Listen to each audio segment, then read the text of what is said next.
बिस्मिल्लाहिर्रहमानिर्रहीम। अस्सलाम वालेकुम students, my name is Abdurrahman and I am teaching you biology. Students, इस सेशन में हम चैप्टर नंबर 9 का अहम तरीन टॉपिक स्टडी करने जा रहे हैं and that is about the life cycle of Adiantum. Okay, इसका स्ट्रक्चर वगैरह हम प्रीवियस सेशन में स्टडी कर चुके हुए हैं और आज हम इसके सिर्फ लाइफ साइकिल पे मेन फोकस करेंगे। इंपॉर्टेंट लॉन्ग क्वेश्चन है और इसके अंदर एक और शॉर्ट क्वेश्चन भी है जो भी मैं आपको बोर्ड पे बताता हूँ। तो डिटेल्स बोर्ड पे देखते हैं। ऑलराइट, सबसे पहले तो स्टूडेंट्स मैं आपको एक टर्म बताता हूं that is related to the life cycle of adiantum. और ये टर्म क्या है, इसके लिए आप याद रखें heteromorphic alternation of generations. Alright, और फिर इसके साथ ही साथ एक और term Diplo haplontic life cycle. Alright, अब ये जो दो चीजें मैंने मेंशन की हैं बोर्ड के ऊपर, ये आपके जहन में होनी चाहिए जब कभी भी आप ब्रायोफाइट्स का या ट्रेकियोफाइट्स का लाइफ साइकिल स्टडी करें या उसको लिखने लगे तो इन दो पॉइंट्स को अपने जहन में जरूर रखिएगा। पहले वाली चीज हमने लिखी है हेट्रोमॉर्फिक अल्टरनेशन ऑफ जेनरेशन। इसका मतलब यह है कि इसके लाइफ साइकिल में दो मुख्तलिफ इकसाम की जेनरेशंस होंगी। एक जेनरेशन स्पोरोफाइट जेनरेशन और दूसरी जेनरेशन गेमिटोफाइट जेनरेशन। ऑलराइट, दूसरी तरफ हमने ये लिखा है डिप्लोहैप्लॉन्टिक और इसका एक और नाम भी होता है हैप्लोडिप्लॉन्टिक लाइफ साइकिल। ओके, अब ये डिप्लोहैप्लॉन्टिक से क्या मुराद है कि one phase of the life cycle it will B haploid and the other phase of the life cycle it will B diploid. Alright, तो वो कौन कौन सी दो जेनरेशंस हैं जिनके मुतालिक हम ये सारी बातें कर रहे हैं। The first one is the sporophyte generation.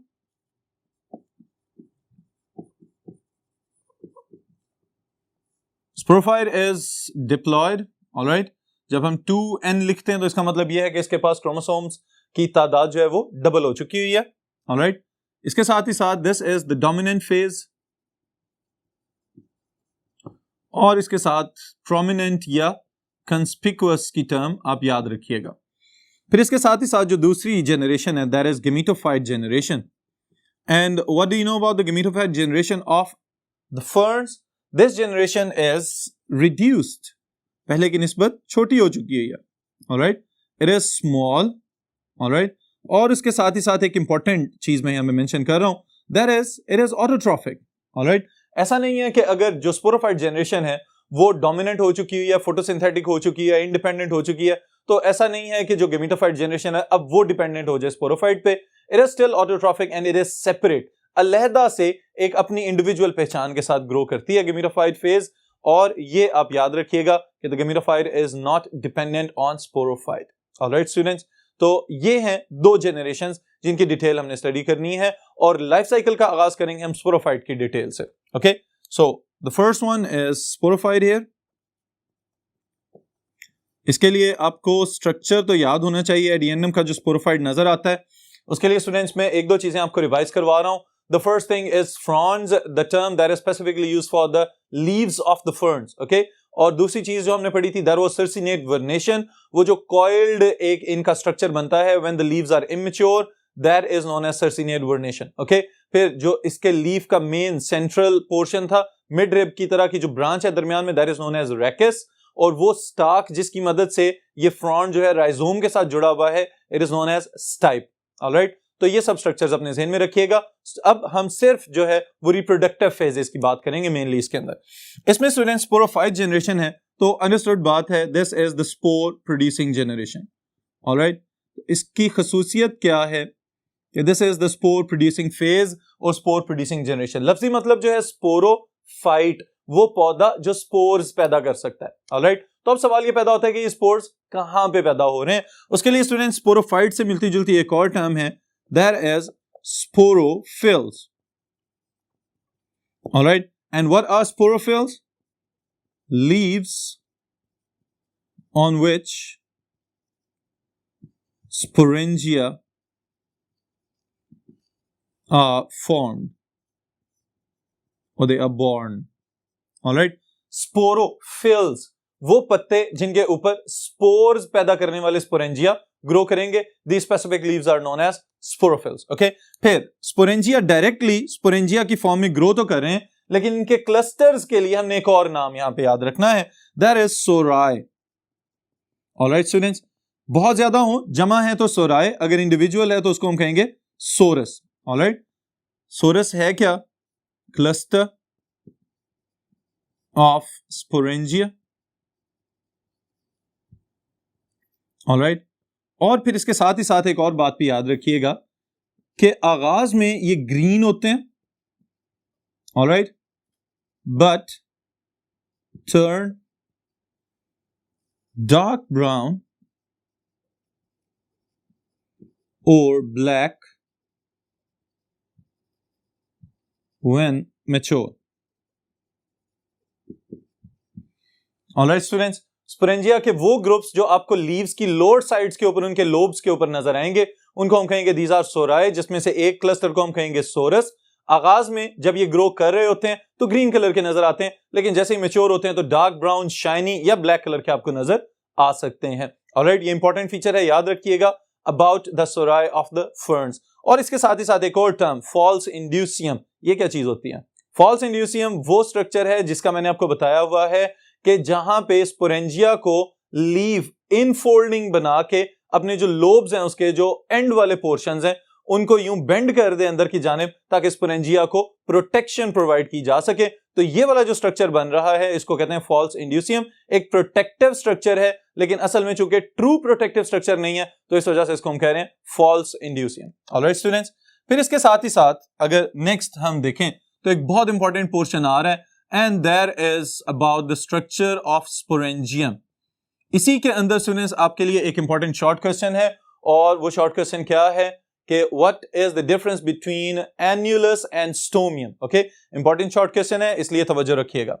Sporangium basically क्या चीज है, इसको अगर मैं आसान तरीन एक वर्ड के साथ मेंशन करूं तो this is the capsule. Alright, बिल्कुल उसी तरह से कि जैसे हमने ब्रायोफाइट्स में स्टडी किया कि वहां पे स्पोरोफाइट के पास एक ही कैप्सूल बनता है जिसके अंदर स्पोर्स प्रोड्यूस किए जाते हैं, तो यहां पे भी आप याद रखिएगा कि असल में स्पोरेंजियम क्या है, this is the capsule. Okay, फिर इसके साथ ही साथ ये जो कैप्सूल है, it is attached to the leaves by multicellular stalk. Alright, इसके साथ एक जो है सपोर्टिंग स्ट्रक्चर मौजूद है जिसकी मदद से ये लीफ के साथ जुड़ा हुआ नजर आएगा. ऑलराइट, फिर इसके बाद स्टूडेंट्स अब आगाज हो रहा है आपके शॉर्ट क्वेश्चन का, और वो क्या है कि the outer layer of sporangium is made up of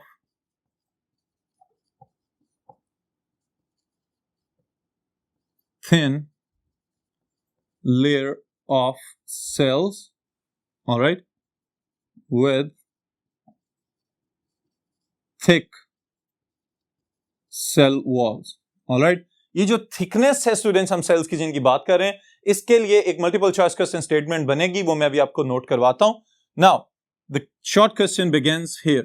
What is the difference between annulus and stomium? all right, उसके लिए जरा ऊपर वाली स्टेटमेंट पे गौर करें कि जो स्पोरेंजियम की आउटरमोस्ट लेयर है वो थिन सेल्स की लेयर पे मुश्तमिल है. ओके, यानी बिल्कुल ही सेल्स की एक बारीक सी तह है, लेकिन यहां पे मल्टीपल चॉइस क्वेश्चन स्टेटमेंट ये है कि इस थिन लेयर ऑफ सेल्स की जो सेल वॉल्स हैं वो मखसूस किस्म के एंगल्स के ऊपर थिक की जा चुकी हैं, यानी कि थिक हो चुकी हुई हैं. ऑलराइट, अब इसमें याद रखिएगा कि अगर हम एन्युलस की बात करें तो हम ये कहेंगे it covers 3/4 of capsular wall. all right, cell walls of cells of annulus are radially and एक नई टर्म में यहां पे ऐड कर रहा हूं, tangentially thickened. ऑलराइट स्टूडेंट्स, अब इससे क्या मुराद है? अब देखें, जो कैप्सूल का इमेज आपको नजर आ रहा है, इस कैप्सूल की जो आउटरमोस्ट बाउंड्री है, that is made up of thick cell walls, okay. लेकिन ये जो सेल वॉल्स हैं इनकी जो एंगुलर थिकनिंग है उसके लिए मैंने ये मखसूस टर्म्स यहां पे यूज की हैं, that is what, radially thicken and tangentially thicken. इस चीज को भी समझ लें स्टूडेंट्स कि अगर कोई भी स्ट्रक्चर इस तरह से ग्रो कर रहा है और इसके ऊपर सेल्स मौजूद हैं जो कि एक लेयर बना रहे हैं, ऑलराइट, तो इस तरह के सेल्स को हम कहते हैं they have radially arranged, okay. अब याद रखें कि इनमें से जो रेडियल थिकनिंग है वो कौन सी है। अगर ये सेल वॉल्स आपको इस तरह से रेडिएशंस की फॉर्म में थिक होती हुई नजर आए तो इसका मतलब है this is the radial thickening, alright. इसको हम क्या कहेंगे, this is the radial thickening, okay. और वो जगह जहां पे ये किसी स्फेरिकल सरफेस के ऊपर मौजूद हैं उस एरिया को हम कहेंगे this is the tangential thickening, okay. जो कि लिखा हुआ है आपकी किताब के अंदर कि फ्रॉम द इनर साइड, जो अंदरूनी साइड से सेल वॉल्स की मोटाई में इजाफा किया जा रहा है वो बेसिकली टेंजेंशियल थिकनिंग कहलाती है। और जो इसमें से ऊपर की जानिब को रेडिएंट सेल वॉल्स हैं बाहर निकलती हुई उसको हम कहते हैं this is the radial thickening, alright students. तो ये कैप्सूल की वॉल के अंदर जो एन्युलस वाला पोर्शन है उसके रेफरेंस से आप याद रखिएगा कि रेडियल थिकनिंग कौन सी है और टेंजेंशियल थिकनिंग कौन सी है। मैं इसको यहां पे लेबल भी कर देता हूं, this one is the radial thickening, alright, and this one is tangential thickening, alright students. फिर इसके साथ ही साथ एक इंपॉर्टेंट चीज ये है कि जैसे ही स्पोर्स के डिस्पर्सल का वक्त आता है तो उस वक्त एन्युलस की वॉल्स जो हैं वो चूंकि मौसम उस वक्त तक खुश्क हो चुका होता है तो ये कॉन्ट्रैक्ट कर जाती हैं। इनकी कॉन्ट्रैक्शन की वजह से जो इसका ऑपोजिट पार्ट है स्टोमियम, वहां से स्पोर्स के डिस्पर्सल को पॉसिबल बनाया जाता है, ऑलराइट। लेकिन इसके लिए हमें स्टोमियम का भी पता होना चाहिए। तो what is stomium? Basically it is the part of the wall of the capsule, okay. It comprises of 1/4 of capsular wall, all right. It consists of cells with thin walls, all right. और फिर इसके साथ में यहां पे एक चीज और मेंशन कर रहा हूं, ruptures up for spore dispersal, alright students। अब ये वाली चीज आप याद रखिएगा, शॉर्ट क्वेश्चन है, what is the difference between annulus and stomium. ये दो तीन पॉइंट्स आप लोग मेंशन करें उसके साथ तो ये कंप्लीट शॉर्ट क्वेश्चन बन जाएगा, ओके। लेकिन अगर पूरा लॉन्ग क्वेश्चन पूछ लिया जाए कि right a note on the structure of sporangium तो फिर आप ये सब के सब स्टेप्स मेंशन करेंगे और इसके अगली चीजें जो भी मैं लिखने जा रहा हूं वो भी साथ साथ जरूर लिखिएगा।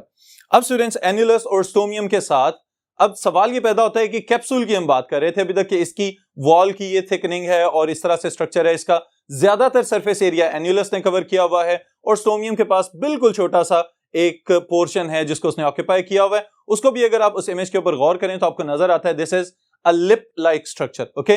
तो जैसे ही ये कैप्सूल्स मैच्योर होंगे इनके अंदर जो प्रोसेस चल रहा था वो क्या था, स्पोर मदर सेल्स के अंदर मियोसिस हुई और उस मियोसिस की वजह से हैप्लॉइड स्पोर्स बन गए, ओके। अब ये जो हैप्लॉइड स्पोर्स बने हैं इनको डिस्पर्स करना भी जरूरी है कि इनका छिड़काव कर दिया जाए ताकि इस लाइफ साइकिल की सेकंड स्टेज का आगाज हो सके। तो स्पोर मदर सेल में रिडक्शन डिवीजन हुई और उसकी वजह से हैप्लॉइड स्पोर्स बनेंगे। So now this is the beginning of the haploid phase of the life cycle.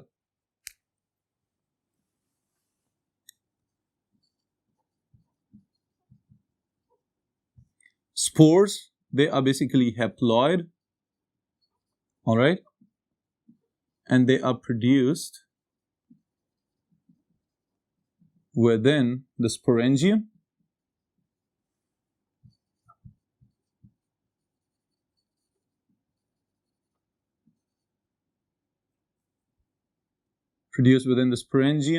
from spore mother cell by reduction division, all right students। तो ये spores की प्रोडक्शन की बात हमने की है। अब जैसे ही स्पोर्स जो हैं वो डिस्पर्सल के लिए तैयार हैं तो यहाँ पे आपके ज़हन में एक सवाल ये आना चाहिए कि क्या इनका डिस्पर्सल पानी के जरिए किया जाएगा या हवा के जरिए किया जाएगा। तो याद रखें, wind dispersal is the main method by which the spores of tracheophytes are dispersed around. Okay, तो ये वाली चीज यहां पे लिख भी लेते हैं, spores are dispersed by wind. Alright students, फिर इसके साथ ही साथ जहां पे गिरेंगे वहीं से इनकी ग्रोथ का आगाज हो जाएगा, तो हम कहेंगे this process is known as germination. इसके लिए याद रखिए कि स्पोर्स अगर सुटेबल मीडियम के ऊपर गिरेगा तो फौरन जर्मिनेट करना शुरू हो जाएगा, और स्पोर्स की जर्मिनेशन की वजह से जो नया प्लांट आपको ग्रो करता हुआ नजर आएगा, इट शुड बी गेमिटोफाइट, क्योंकि ये सारी जो पिछली फेज चल रही थी that was about the sporophyte generation, और वो इसकी डिप्लॉयड फेज थी। ओके, अब हम जिसकी बात कर रहे हैं, it will be the haploid phase of the life cycle. Germinate करेगा and it will germinate into the gametophyte. Gametophyte के लिए स्टूडेंट्स याद रखिएगा, हम प्रोथैलस की टर्म यूज करेंगे। ऑलराइट, नाउ द प्रोथैलस और the gametophyte of the Adiantum is very specific about its morphology. वो किस तरह से, सबसे पहली चीज जो आप याद रखेंगे वो ये है कि it is recognised by heart shaped structure. Alright, फिर उसके बाद स्टूडेंट्स बाकी प्रॉपर्टीज क्या हैं, स्मॉल है, रिड्यूस्ड है, इंडिपेंडेंट है, and it is autotrophic. Alright, अब अगर हम इसकी थिकनेस की बात करें तो उसके लिए मैं एक टर्म यहां पे लिख रहा हूं, that is cushion like structure. Alright, अब कुशन लाइक स्ट्रक्चर से क्या मुराद होती है कि आपने जो अपने रोजमर्रा इस्तेमाल में कुशन्स वगैरह ऑब्जर्व किए हुए हैं, उनको अगर हम देखें तो वो दरमियान में से फूले हुए होते हैं, और जैसे जैसे हम उनके मार्जिन्स की जानिब जाएं तो वो बारीक होते चले जाते हैं। यही चीज यहां पे अप्लाई होगी कि कुशन लाइक या कुशन शेप्ड प्रोथैलस इसको क्यों कहते हैं, because it is one cell thick at margins, all right, and it is many cell thick in the middle. all right students, ये इसकी थिकनेस और इसके प्रोथैलस की हम बात कर रहे हैं कि अपीयरेंस उसकी कैसी है, हम कह रहे हैं हार्ट शेप्ड स्ट्रक्चर है। ओके, लेकिन उसके साथ ही साथ उसको अगर हम देखें हॉरिजॉन्टली जमीन के ऊपर पड़ा हुआ, तो दरमियान में से मोटा नजर आता है और किनारों से बारीक नजर आता है, जिसकी वजह से हम इसको कह रहे हैं this is the cushion like structure. फिर यहाँ पे एक मल्टीपल चॉइस क्वेश्चन स्टेटमेंट है कि it is 8 mm, it's size की बात कर रहे हैं, at its longest diameter. Alright, अब स्टूडेंट्स यहां पे बिल्कुल भी कंफ्यूज होने की जरूरत नहीं है कि ये लॉन्गेस्ट डायमीटर क्या चीज है। बेसिकली प्रोथैलस का आगाज कहां से हुआ है, स्पोर से। तो स्पोर जिस जगह से जर्मिनेट करना शुरू हुआ, अगर सेंट्रल पॉइंट से एक एक्सपेंडेड ग्रोथ आपको नजर आ रही है, तो इस वजह से हम इसको कह रहे हैं this is the longest diameter, जिसकी वजह से हम इसके साइज का ये एवरेज हमने निकाला है कि 8 मिलीमीटर तक इसकी जो है वो ओवरऑल साइज इसका हो सकता है। लेकिन इसके साथ ही साथ एक इंपॉर्टेंट चीज और भी याद रखिएगा कि ऐसा नहीं होता कि अगर जर्मिनेट कर गया तो उसके बाद काम खत्म हो गया, लेकिन ये जो गेमिटोफाइट है या प्रोथैलस है, इसके पास एक स्ट्रक्चर होता है that is known as apical notch. Alright, अब ये एपिकल नॉच वाला स्ट्रक्चर जो है, अगर आप इस इमेज के अंदर देखें तो आपको इस बात का अंदाजा होगा कि इसके एंटीरियर एंड पे, ओके, ये जो साइड आपको ऊपर की जानिब नजर आ रही है, अभी मैंने आपको बताया कि prothallus lies horizontally with the ground. Okay, ground के ऊपर पैरेलल पड़ा होता है, तो इस वजह से ये तो हम देखने के लिए इसको यहाँ पे बोर्ड के ऊपर इस तरह से मेंशन कर रहे हैं कि इसका जो अपर पार्ट है वहां पे आपको एक ग्रूव नजर आ रहा है, एक डिप्रेशन नजर आ रहा है, इस पार्ट को हम कहते हैं this is the apical notch. और एपिकल नॉच का बेसिकली इसकी सिग्निफिकेंस क्या है, it contains the growing point of the prothallus. Okay, so कहां पे मौजूद है, एट एंटीरियर साइड। ऑलराइट, और फिर इसके साथ contains the growing point of prothallus. Alright students, फिर इसके साथ ही साथ अगर हम लोअर साइड पे देखें तो अपर साइड पे तो एपिकल नॉच है और इसकी निचली साइड पे आपको क्या नजर आएंगे? These are the rhizoids. Rhizoids की थिकनेस भी याद रखिएगा, these are 1 cell thick hair like structures. और राइजोइड्स का हमेशा क्या काम होता है कि एक तो एंकरेज प्रोवाइड करेंगे, सॉइल के साथ उसको पकड़ के रखेंगे फर्मली, और इसके साथ ही साथ दूसरा काम क्या करेंगे? मिनरल्स और वाटर को एब्जॉर्ब करेंगे और प्रोथेलस को प्रोवाइड करते जाएंगे। फिर स्टूडेंट्स इंपॉर्टेंट चीज जो है to complete the life cycle, that is about its reproductive structures. और रिप्रोडक्टिव स्ट्रक्चर्स कौन कौन से हैं इसके पास? Archegonia and antheridia. और अब तक तो आपको याद हो जाना चाहिए, archegonia are the female reproductive structures, antheridia are the male reproductive structures. Archegonia क्या करेंगे? They will produce a single non motile egg, okay. और एंथेरिडिया क्या करेंगे? They will produce ciliated antherozoids और स्पर्म्स, ओके। ये खास किस्म के स्पर्म्स पैदा करेंगे जिनके पास सिलिया मौजूद है, ऑलराइट, फॉर देयर मूवमेंट। अब ये मूव करते हुए स्पर्म्स हमेशा आर्चिगोनियम की तरफ आते हैं, वहां पे एग को फर्टिलाइज करेंगे, और इनके फर्टिलाइज होने की वजह से क्या होगा? There will be the start और the beginning of the next phase of the life cycle, and that is the diploid phase, okay. क्योंकि स्पर्म्स भी हैप्लॉयड हैं, एग भी हैप्लॉयड है, n + n is equal to 2n, okay. तो diploid नए sporophyte plant का आगाज होगा, और वहीं से फिर ये लाइफ साइकिल जो है फिर 0 से स्टार्ट होगा, and it will continue, alright students. तो ये सारे का सारा आपने याद रखना है life cycle of Adiantum. Long question के पॉइंट ऑफ व्यू से इसके अंदर शॉर्ट क्वेश्चन क्या हमने अभी तक मेंशन किया है?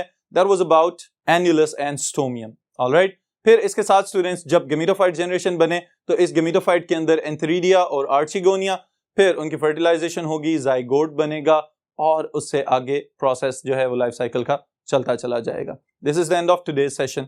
इंशाल्लाह ताला मुलाकात होगी नेक्स्ट सेशन में नेक्स्ट टॉपिक के साथ।